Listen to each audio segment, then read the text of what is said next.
Washington Journal continues. And we are back with the chairman of the Homeland Security Committee, Senator Ron Johnson, Republican. Wisconsin is also a member of the Foreign Relations Committee. And sir, on this Iran deal, you put out a statement saying you'll oppose it. You call it awful and a dangerous agreement. Why?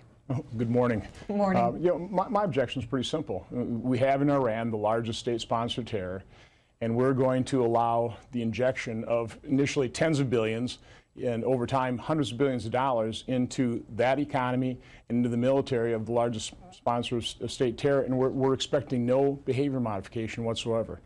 I think they'll continue to be on a path to become a nuclear power, maybe not right away, but sometime in the future. I think we're going to, our ability to address that militarily will be weakened. Russia's already announced that it's going to supply more sophisticated surface-to-air missiles. So I don't care how you slice it. This, I think, makes the world a more dangerous place. Supporters say without this agreement, the breakout time for Iran to get a nuclear weapon is 2 months. With this agreement, it's a year. That gives the United States and its allies time to react. Why is a no deal better than that? Again, because what we're really doing is we're strengthening Iran. And I don't think you do that to an enemy. Somebody who is, refuses to soften its position, continues to chant death to America, death to Israel. And I don't see why you'd want to strengthen your enemy's hand in any way, shape, or form. What we should have done is we should have strengthened sanctions. We should have forced Iran to come to the negotiating table in good faith, understand that they had to dismantle their uranium enrichment program. I mean, that's what all the UN resolutions are always about, is those sanctions are put in place, and the only way they're going to be lifted is if Iran halted or suspended its uranium enrichment. But President Obama started these negotiations, basically acknowledged Iran's right to enrich uranium, started lifting sanctions. That pretty well signaled the world that this was going to happen, so everybody starts hopping on board, and they start looking at the dollars that they can start making off of Iranian oil fields and the Iranian economy. So again, from my standpoint, this negotiation was lost before it even began. You don't negotiate all your leverage away. And here's another point I want to make. I believe this is such a significant deal, so consequential, it should have been treated as a treaty.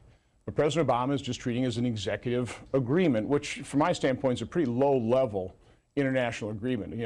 Really meant to tie up the loose ends of treaties or congressional executive agreements. But this should have had the approval of the American people through their elected representatives. And granted, I've done a lot of negotiating in business.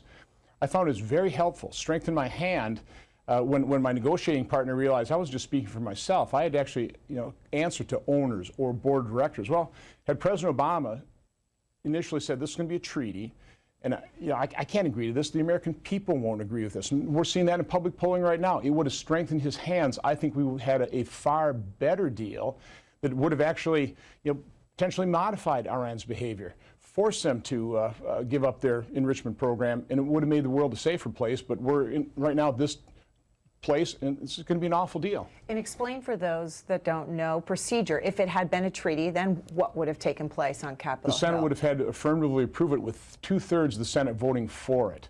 I mean, I was back in Wisconsin, traveled all over the place. There's so much misinformation about what's happening in Congress right now. This is not a vote to approve the deal. The deal may survive, but again, it's not even a vote on the deal. All this is when Congress passed the sanctions against Iran that President Obama opposed, he undermined them in a number of cases, but in the end, he credited the sanctions that we passed in Congress with bringing Iran to the table to make the deal even possible. Okay? When those sanctions were passed, Congress also granted President Obama a waiver authority for the purpose of national security. In hindsight, I think a lot of us wish we had not done that. But I think President Obama has been abusing this. But the only thing we're talking about now is if we were actually to pass a vote of disapproval, have the president veto it, and then be able to override that, the only thing that would happen is that waiver authority on the sanctions would be taken away, and one part of this agreement would not go into effect. And the congressionally imposed sanctions would not be lifted. But the UN sanctions are going to be lifted. I mean, by and large, President Obama circumvented even the Iran Agreement Review Act by going right to the Security Council, getting them to approve basically the lifting of the UN sanctions. And so this is pretty much a done deal. All we're doing, we're kind of arguing over, I hate to say, kind of a little point at this point in time. But again, this is not a good deal for world peace or regional peace. Do you think the vote should even take place then? And because President Obama has potentially 41 senators who could stop you from even bringing to the floor a disapproval resolution. If not all 41 hang together, and some say, no, let's have a debate, let's go ahead and have this debate, yet they are going to vote against it on final passage, and then he's got enough support to override anything that Congress does. He could veto it. Well, first of all, it's an incredibly important debate to have. So I really applaud Leader McConnell, who's going to basically have all of United States senators sitting in our seats, respectfully listening to everybody's point of view. I think this is such an important agreement, so consequential. At a minimum, that's what we should be doing. We should have that open debate. But again, from my standpoint, I think it's so important. I think this rises the level of a treaty. It was my amendment during the review agreement, or the Iran Agreement Review Act, that would have deemed this a treaty. Unfortunately, that did not pass the Senate. I never even got a vote on deeming this a congressional executive agreement, which would have required both houses, the House and the Senate, taking a majority vote to approve this deal. I mean, don't you think that's the minimum threshold of approval on the part of the American people, that their elected representatives will approve this deal, versus what's happening right now is probably a vote of disapproval will be, we won't garner the votes, won't be able to override a presidential veto if it even gets to that point in time. And again, this is a pretty sorry state of affairs, and that's why we end up with such a bad deal. Yeah, and we will see how this all plays out today when the Senate gavels in for their session. They have their weekly lunches. Both parties go behind closed doors and chat about their strategy and their agenda for the week, and then it looks like they will come to the Senate floor. The leader, Mitch McConnell, has asked all 100 senators to be at their desks in the chamber this afternoon when that debate kicks off. So, of course, tune into C-SPAN 2 so you can watch that take place. Our guest, Senator Ron Johnson, Republican of Wisconsin, here to take your questions and your comments. We'll go to Tom first in Clinton, Maryland, a Democrat. Hi, Tom. Good morning. Good morning, Senator Johnson. Can you hear me okay? Loud and clear, Tom. Good morning. Yeah, good morning. It seems as though your argument is basically to keep Iran in a subservient position for perpetuity. You can't do that. I mean, Iran's a great nation. I mean, it may be a terrorist nation and all that sort of thing, but our argument is not with what Iran is trying to do as far as its community is concerned, as far as the terroristic activities. Our argument is about the nuclear deal. And we have to try to do something. Otherwise, if we don't do something, Iran's going to continue producing nuclear material, and we'll have no leverage except for war. So, I mean, as far as you trying to prevent them from getting money, you can't stop a great nation from progressing with its people. I mean, these people want the same things that we want. But if we can prevent them from getting a nuclear weapon, this is our primary goal. Okay, Listen, Tom. I have a great deal of sympathy for the long-suffering people of Iran, who are very Western-leaning, but they have this regime in charge of them, and they don't have freedom. And as a result, the last thing I want to do is strengthen the largest state sponsor of terrorism. Why would you want to strengthen your enemy? And again, without any behavior modifications whatsoever. But by the way, one thing we never even talked about is the anytime, anywhere inspections didn't exactly turn out that way. We're not even exactly sure how, for example, the samples are going to be collected, trying to evaluate their past military dimensions of their program. So this is not anytime, anywhere. I don't think this deal will be verifiable. I don't think we'll be able to hold Iran accountable. The whole process will take days. I think it'll even take longer than that if you really think this thing through. Iran's not exactly trustworthy from a standpoint of adhering to any agreement. And so, no, this is just a bad deal. And why would we want to strengthen the hands of our avowed enemy? All right, Susan's next in Fort Myers, Florida, and independent. You're on the air with the senator, Susan. Yes, thank you very much for taking my call, and thank you to C-SPAN. I am for this nuclear deal with Iran because we can always turn backward. I think that peace needs to be a word that's not being used. I also think people should understand that we're not the only country who's part of this, and also there's always profit to be made by the hawks who prefer war over diplomatic solution or some type of peace talk. It's pretty frustrating to see that. It's the almighty dollar, I think, that comes into play. And okay, Susan, so I'm going to jump in at that point because both those callers bringing up the alternative to this is war. Is that the case? I don't believe that's the case.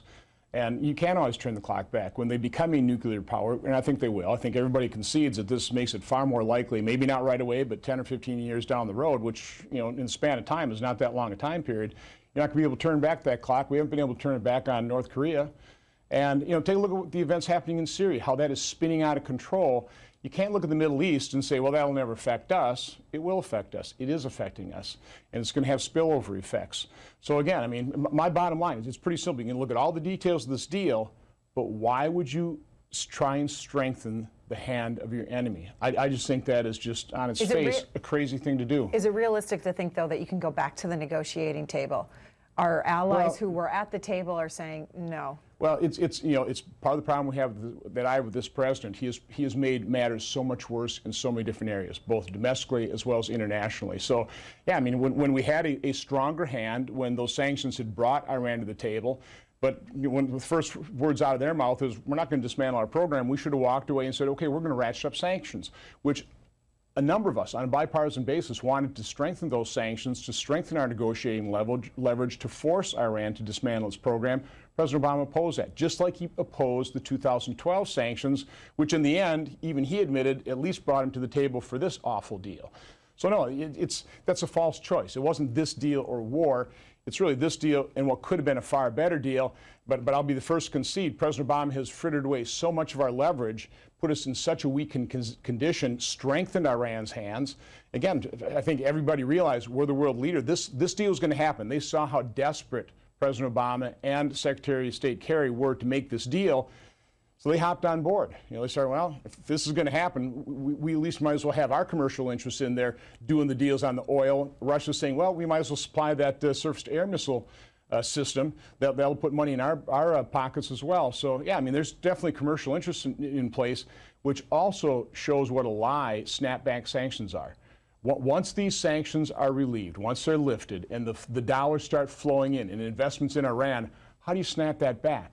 The sanctions began about 2006 with the UN resolutions. It took 6, 7, 8 years before those sanctions were able to take effect, and President Obama just frittered all those away almost immediately with these negotiations. I mean, it's a real shame. It's depressing to realize the weakening of our hand under this president, and particularly with Iran here. All right. Mary is in Edisto Island, South Carolina, and a Republican.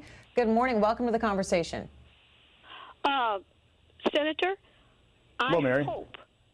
I hope that Mitch McConnell will have the gumption to stand up to this and make that whole bill be read out in Congress for the American people to find out what's in there. And then there will be such an uprising among the people, Democrats and Republicans, that a lot more of those Democrats will vote against that bill. This is putting the world at risk. You give those people all those hundreds of billions of dollars that they're going to get. You watch how fast they'll start flying missiles into Israel again. All right, Mary, so let's talk about knowing what is in this. Well, again, we do know what's on the written page, but of course what we don't know are these side agreements that Iran has with the IAEA in terms of exactly how these inspections are going to go down. We've been told some administration officials kind of had that letter kind of passed in front of them. Maybe they took some notes, but certainly Congress is not getting that, which, by the way, as part of the Iranian Agreement Review Act, the administration said we would get every annex. It was very explicit. We have not, Congress, the American people have not seen this total deal. I mean, there's a lot of people arguing, and I can't disagree with them, that we shouldn't even be voting on this until we have all that. I mean, the clock never should have even started because we don't have all the agreements. But yeah, that's what Peter Roskam in the House argued Precisely. yesterday, came to the floor, offered legislation on this, saying the 60-day clock should have never been started. It's null and void because Congress hasn't seen everything. Right. I think what do you think? It's a very valid point. I'm not sure how the votes are going to unfold, so I think those will be points you're going to be hearing on the Senate floor and the House and the floor of the House as well. In terms of how bad a deal this is, how we haven't got all this information, I'm not sure. I agree with Mary that we want to read the entire deal. I mean, that would be a snoozer. But we certainly are going to highlight all the key points of exactly why this is such a bad deal for America and for the region. Have you read the whole deal? Absolutely, read it right away. That's why I say I wouldn't recommend reading that on the floor of the Senate. I think it's not going to be captivating everybody's attention. These things are complex. There's no doubt about it. So it's in business. I did a lot of contracts. You'd read the contract, but really you have to take a look at what are the key points, concentrate on those key points. And as I said, I step back from all the details, and my bottom line is, why would we want to strengthen the hand of our enemy? I mean, that is why I oppose this deal. It strengthens the hand of the largest state sponsor of terrorism, who we know is destabilizing Yemen and Syria. Look at the events in Europe right now. That is just the tip of the iceberg. Those 500,000 refugees now flowing into Europe. There are millions displaced internally and externally from Syria. These things have real consequences. Do you disagree with the notion, and if so, tell us why, that under this agreement, this gives the United States and its allies political time to convince Iran to not act the way that they're acting in these other countries? Iran's been emboldened by these. They completely won these negotiations. This has been a total capitulation by the West. Iran got everything it wanted. It can continue to enrich uranium. It still has 6,000 centrifuges spinning. I think originally, when they were originally talking about, okay, we'll let you enrich some, they're talking about 100. Now they got 6,000. The sanctions are being lifted. They continue to make more demands. General Soleimani goes to Russia right away. Now, I mean, Iran just looks at us really with contempt. They hate our guts. They want to destroy us, and they just beat us, badly in a negotiation. Why would they change their behavior?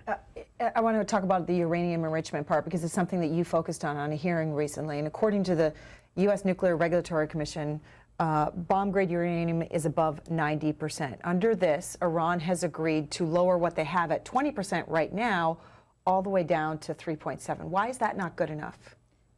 Again, they will remain on a path to become a nuclear power, and and it's really almost going to be approved in 10 to 15 years, when all these things get lifted, and they're going to be kind of welcomed into it. Really, they'll have a very robust, an industrial strength uranium enrichment program, so they'll be able to bust out very quickly at that point in time. Now, I think it was David Ignatius said, this is a cosmic bet. I'd call it's a very dangerous gamble, and what we should have been looking for in these negotiations is, forcing behavior modification. Why does Iran have a uranium enrichment program? The other thing that just drove me nuts during these hearings is the administration kept saying, "Oh, we're going to ensure this is a peaceful nuclear program." There's no such thing.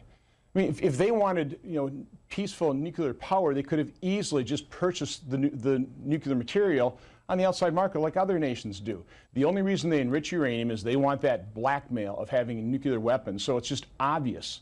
It's the only reason they put up all the sanctions, the economic harm, the isolation from the world. They want that nuclear blackmail, and that's basically what they're being handed that on a silver platter with this deal. All right, we'll go next to Johnny in Albany, Georgia, Democrat. Hi there. Hello. I wanted to call in because I put 23 years in the Army. My father was a Cherokee Indian, and I'm glad this is a deal and not a treaty, because if this was a treaty, we all know what happened in Oklahoma. Oklahoma should be a reservation for the Cherokee Indian, but Oklahoma is not a state because the treaty was taken back. So with treaties, Americans don't do so good. And we all know what happened with treaties in America. So this is a deal. So the deal might last. So that's why I was calling in. Okay, Johnny. All right. Okay, well, Senator? Johnny, first of all, thank you for your service to this nation. You're some of the finest among us, so thank you. No, I mean, the reason we wanted to view this as a treaty is so that the American people, through their elected representatives, would have some say as to whether or not this is a good deal or a bad deal. And that's the way we've treated disarmament treaties in the past. It's the way we treat, for example, the states, these ABC nuclear fuel agreements as a treaty to be approved by the Senate. It's just the way to do something that's so important, so consequential. And just treating this as an executive agreement, I think, drastically reduced President Obama's negotiating leverage, which is why we end up with such a bad deal. Okay. Long Beach, California. Daryl is watching us out there in Independent. Good morning. Welcome to the conversation. Good morning. The thing that's interesting to me, Senator Johnson, is why don't you just have the Supreme Court come in and make your decisions? That's how it seems this country goes now. You guys in the Senate and the Congress, you let a court take 1,000-year background and wipe it away, and then you've got Russia, and you guys aren't worried about getting Russia upset, and you've got China. Not one of our representatives went to the 70-year parade there in China, which they lost 20 million people in World War II. We didn't even reach the 500,000 mark. This nation here has been given all these gifts, and right now, look at you guys. You're sitting there worried about some nation making a firecracker, and Russia's got 100 megaton hydrogen bombs. So I don't understand why you're talking about enemies and this and that. It's like, get your Supreme Court in there to make the decisions, because that's how this world's going right now with your Congress and the Senate. So have a good day, buddy. Okay, well, Daryl, thanks for calling in. Not quite sure how to respond to that. Obviously, we have three co-equal branches of government. I don't think the Supreme Court should have a role in deciding, these types of treaties. Obviously, I'm concerned about China. I'm concerned about Russia. I'm concerned about all kinds of things. This is the debate for this week. Mobile, Alabama. Vaughn is next, a Republican. Yes. Good morning, and you're doing a good job. I can't believe that the Congress is sitting there thinking they want to take a vote on this, where the Corker bill went through, and they said if these agreements aren't lived up to and we don't have all of what is written down in the law, that it is going to be null and void. And I think you should stop right there. Andrew McCarthy in National Review says if you even take a vote, you're going to say that the Corker bill agreements were all agreed to and fulfilled, and therefore it's deemed valid. I think if you don't even take a vote and just say this agreement is deemed invalid because you didn't fulfill your part, the Republicans can just walk away and there is no agreement at all. Senator? That's just not accurate. The agreement, because President Obama termed it an executive agreement, is going forward whether we were involved whatsoever. The Corker-Cardin bill got us involved to a certain extent, a very limited extent, that if we could pass a vote of disapproval, President Obama's waiver authority would be taken away from him. Right? The deal also suspends it for 60 days, and that's really all that 60-day window was. It suspended his ability to waive the sanctions immediately. And we can quibble over that detail, but this deal is moving forward. It's, all the sanctions are being lifted by the UN.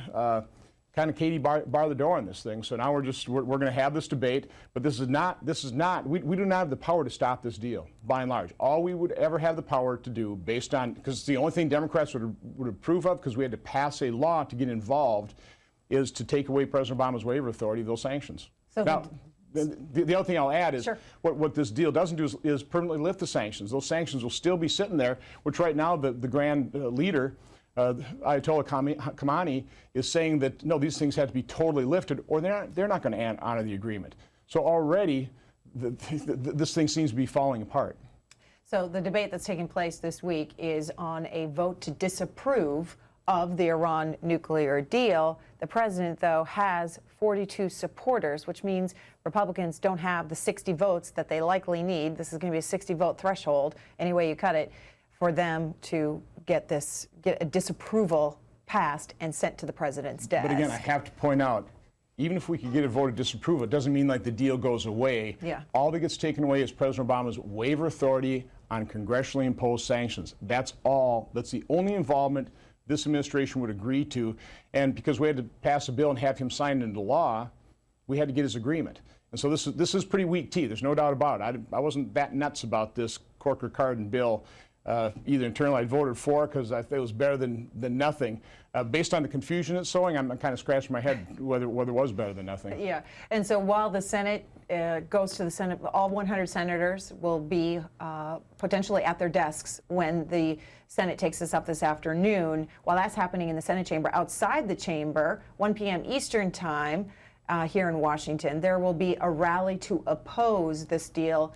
Senator Ted Cruz will be there. Republican of Texas, Donald Trump will be there. Will you be there, sir? Didn't see it on my schedule. Okay.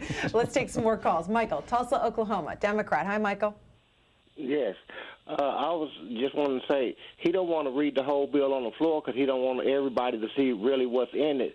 He's kind of telling a lie right now, and he can see what Bush and Cheney got us into. He didn't care what the people, American people, thought then, did he? Thank you. Well, obviously the deal's been out there for everybody to read, and I recommend they do read it, but also read the summary accounts too, because you really see the main points. I want to bring in another topic here for you, Senator, to respond to. It's front page of the Washington Times this morning. Senators consider immunity for Clinton aides' testimony. Yourself, Senator Chuck Grassley, are considering giving immunity in exchange for testimony by a Clinton aide that set up the email server. Why would you do that? Well, first of all, we would not be granting the immunity ourselves. We'd have to actually take a vote of the committee and then request that from a district, from a federal court. But no, I think this is pretty important. Obviously, Senator Grassley's Judiciary Committee has jurisdiction over FOIA requests. My committee really has oversight over the entire federal government, but in particular, national security procedures and federal records. So this is our responsibility to get to the bottom of what is happening, what happened in the State Department.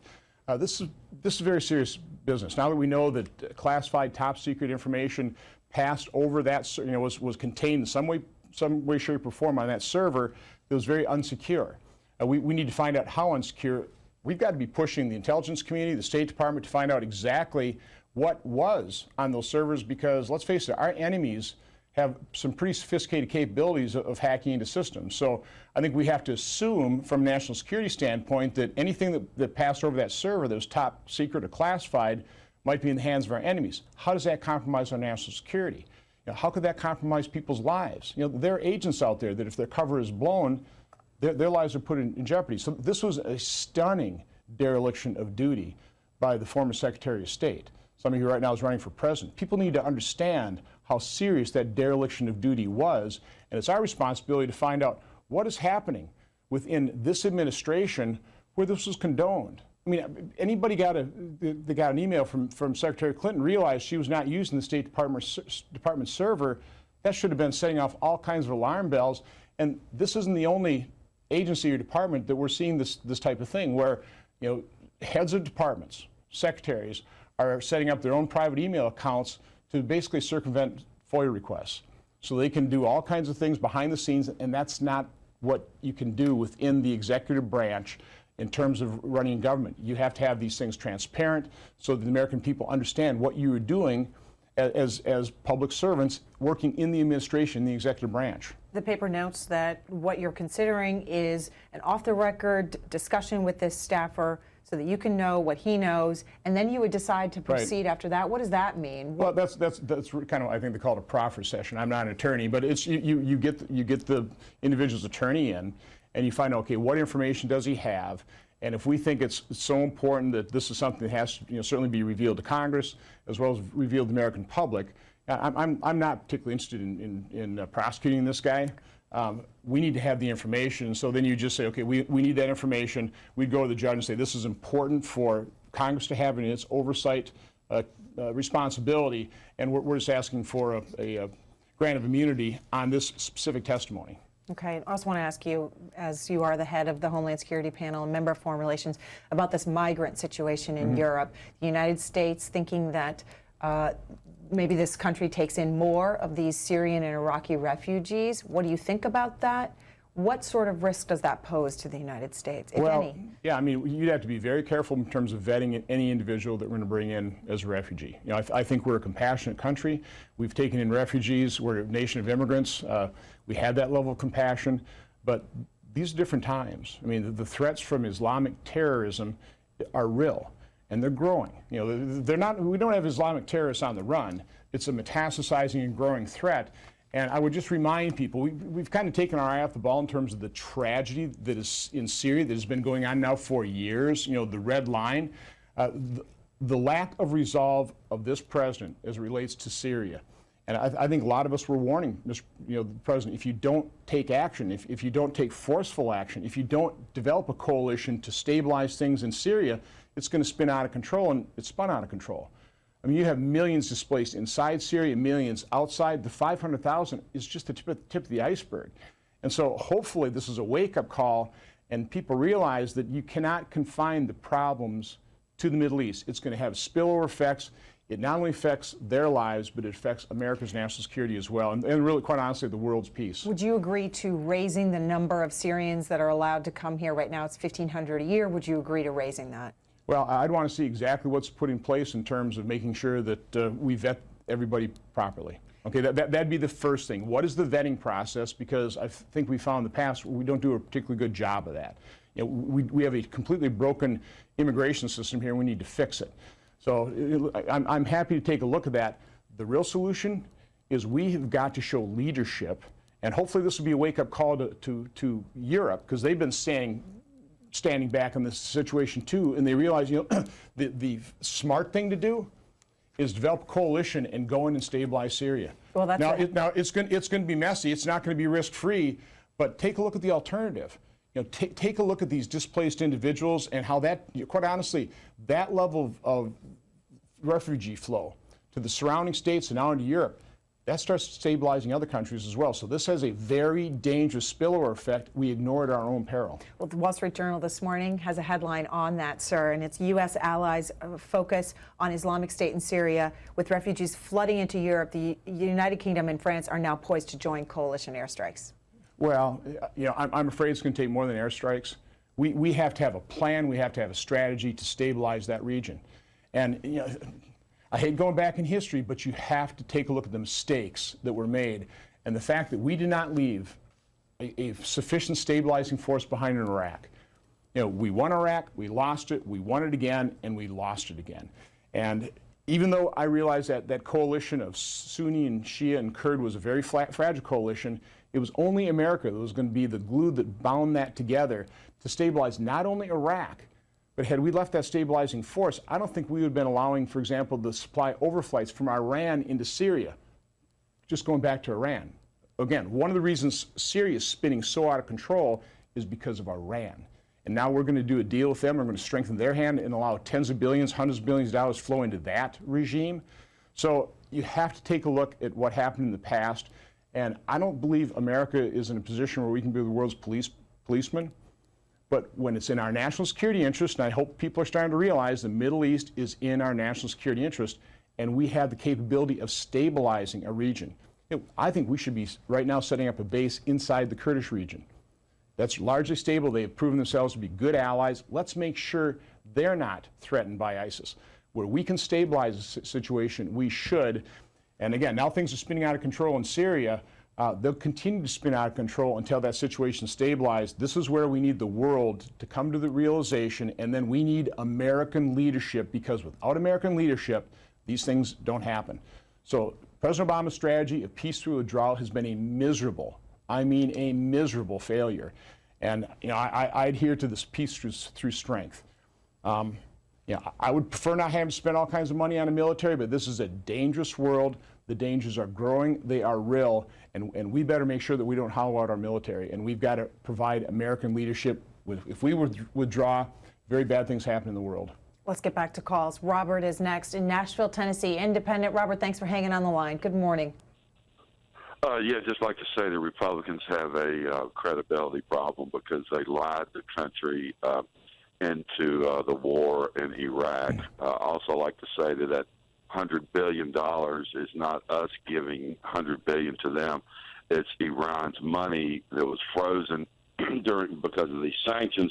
Also like to say that the embargo was lifted during the Republican years, during the Bush administration, and the Republicans act like they're so tough on Iran.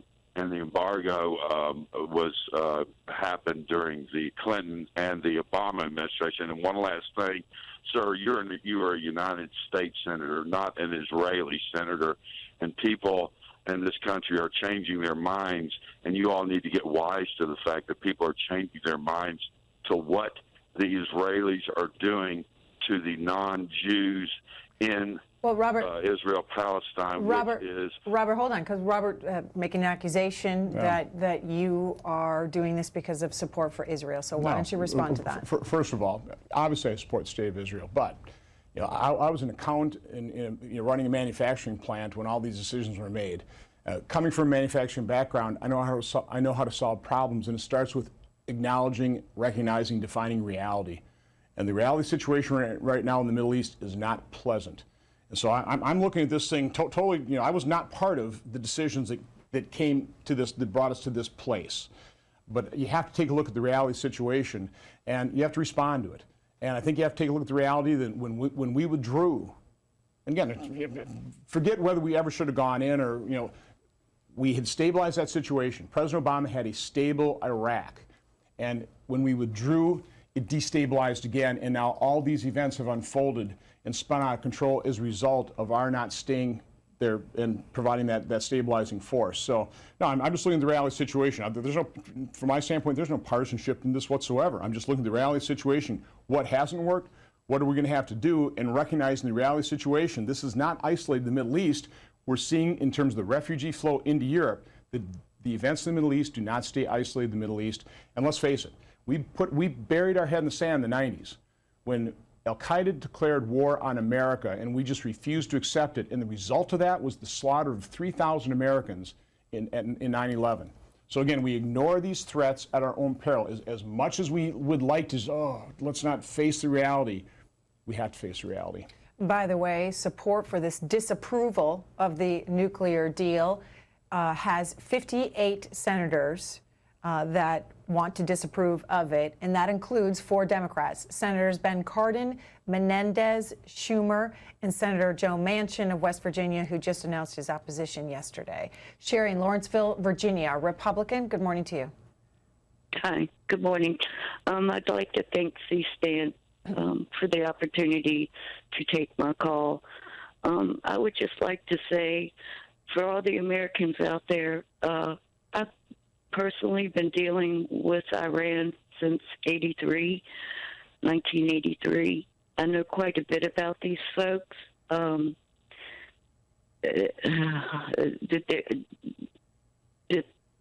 Excuse me. I'm sorry. I'm just so upset. That's okay, Sherry. So what do you know about them? What do you want the senator to know?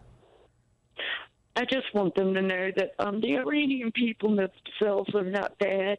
It's regime. Yeah. And we had a caller make an earlier point. And I point acknowledge about that fact. Yeah. No, I mean, the vast majority of Iranians are actually Western leaning. You know, they would like the freedom and the liberation that really is part of Western democracy, but they are captured by this regime, this apocalyptic, that has an apocalyptic view of the world, and that are sponsoring terrorism, destabilizing the entire region, and they will destabilize the world if we give them the strength to do so. And that's why I oppose this deal. Why would we want to strengthen the hands, the economy, the military of our enemy? It just makes no sense to me whatsoever. I think in the end it comes down to that basic, simple premise of why I disapprove of this deal. All right, on our line for Democrats, Mason in Dayton, Ohio. Good morning. I really want to talk a little bit about the spin that's being put on the Iranian deal today. I think it's very disingenuous the way the GOP and the right-wing media have spun the Iran deal. For starters, and I think that's where the opposition of the people are coming from that misinformation. The Iranians are going to have to get rid of 98% of their nuclear material. As of 2009, they had 5,000 reactors at that point, or centrifuges, excuse me. They have to get rid of 98% of that. And they also had to fill in with cement their locations where they were developing the nuclear capabilities. And all that baseline stuff has to be met first before the sanctions get lifted, as well as with the 24/7 access. We do have 24/7 access, absolutely, on the declared sites. The undeclared sites are when we have to go through the process of getting access. And for the first time, and unlike any other deal, there's a clock on that. They only have 24 days to meet that. And it's insane to me that you wouldn't support the IAEA because they are an entity that's well respected in the international community. And the same setup of how they're going to be the ones inspecting, that's how they do it with every other country. That's not unusual. And if we don't pass this, if we don't agree to stand with the rest of the world, we're going to end up standing alone. And we tried that before with Iraq, and it didn't work. It really hurt us in the world scene. And opposing this will have that same problem. Okay, Mason, I'm going to jump in because our time with the senator is short, but why don't you respond to her argument? I disagree. I mean, across the board, these are not anytime, anywhere inspections. She said declared sites. What about the undeclared sites?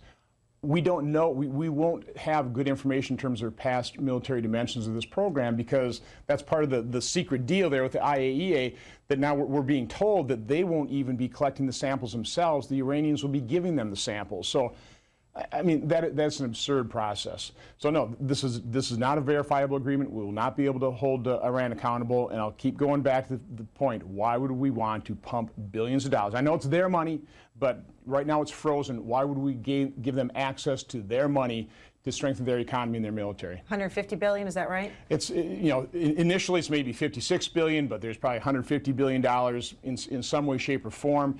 But then you're going to have tens of billions, hundreds of billions over the next few years flowing in there in terms of economic development. What's your reaction to the front page of the Wall Street Journal this morning? Laura Meckler and Jay Solomon with the story that when Hillary Clinton was Secretary of State back in 2012, her closest foreign policy aide, Jake Sullivan, met in secret with Iranian diplomats in Amman. They made no progress in ending the dispute over Iran's nuclear program. In over the 6 months that the Secretary of State and the White House were in talks, they concluded that they might have to let Iran continue to enrich uranium at small levels if the diplomacy had any hope of succeeding.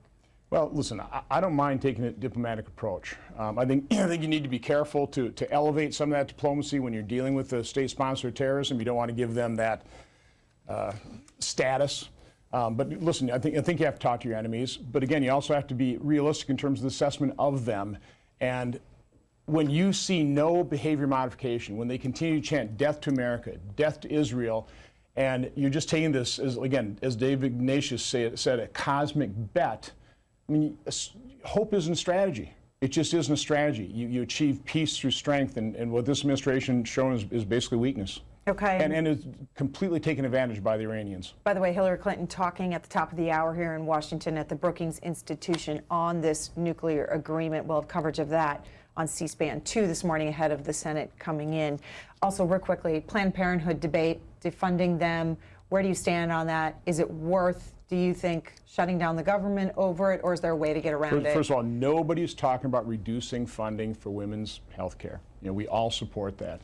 And no, I don't like to play shutdown politics. I think the federal government does enough harm on our economy, creating such uncertainty that people are reluctant to invest, to build their businesses and create good-paying jobs. So no, I don't want to play shutdown politics. All right. Well, that debate is taking place before the House Judiciary Committee this morning. C-SPAN 3, 10:30. Look for our coverage of that. Senator, thank you very much for your time. Appreciate it. Have a good day.